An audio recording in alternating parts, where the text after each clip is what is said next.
Hi friends, నమస్తే అందరికి. ఈ రోజు నేను లోకల్ నర్సరీకి వెళ్ళానండి. ఆల్మోస్ట్ ఇక్కడ ఇండోర్ అండ్ అవుట్డోర్ ప్లాంట్స్ అన్ని రకాలు ఉన్నాయి. ఎంత పెద్ద ఇల్లు అయినా కానీ, ఎంత చిన్న ఇల్లు అయినా కానీ, ఇంటి ముందర కొన్ని మొక్కలు అలా నాటుకుంటే దాని లుక్కే వేరు కదండి. స్ట్రెస్ లో ఉన్నప్పుడు పచ్చటి మొక్కలను చూస్తూ అలా కొద్దిసేపు వాటితో టైం స్పెండ్ చేస్తే నాకైతే ఆటోమేటిక్ గా మైండ్ అనేది రిలాక్స్ అవుతుందండి. ప్రపంచంలో ఎన్ని చెట్లు ఉన్న ఆడవాళ్ళ కళ్ళు మాత్రం ఆటోమేటిక్ గా పూల చెట్ల మీదకే వెళ్తాయి కదండి. నర్సరీలోకి ఎంటర్ అవుతూనే ఫస్ట్ నేను పూల మొక్కలు ఎక్కడ ఉన్నాయా అని సర్చ్ చేసి ఇక్కడికి వచ్చేసాను అనమాట.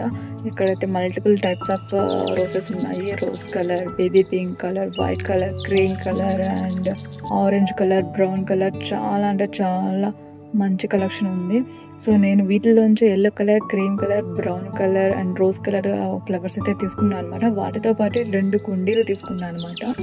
ఒక్కొక్క కుండీ నాకు 90 రూపీస్ పడ్డది. ఒక కుండీలో తమలపాకు చెట్టు నాటుదాం అనుకున్నా, ఇంకొక కుండీలో మల్టీ కలర్స్ ఆఫ్ చామంతి చెట్లను నాటుదాం అనుకున్నా. మల్టీ కలర్ చామంతి మొక్కలను ఆన్లైన్ ఆర్డర్ పెట్టాను. 3-4 డేస్లో డెలివరీ అయిపోతాయి. ఆర్డర్ రిసీవ్ అయిన తర్వాత మొక్కలు ఎలా ఉన్నాయి, ఏ కండిషన్లో వచ్చాయో అన్బాక్సింగ్ వీడియో చేసి పోస్ట్ చేస్తాను. బై ద వే, ఇది నా first video and voice over అండి. మీకు కనుక ఈ వీడియో నచ్చినట్లయితే ఒక చిన్న లైక్ అండ్ సబ్స్క్రైబ్ చేసుకోండి. And thank you for watching my video. నర్సరీలో పూల మొక్కలే కాకుండా ఇంకా చాలా మొక్కలు ఉన్నాయి, మీరు కూడా ఒకసారి చూసేయండి. అండ్ మీకు ఇష్టమైన పూల చెట్టు పేరు కామెంట్లో మెన్షన్ చేయడం మర్చిపోవద్దండి.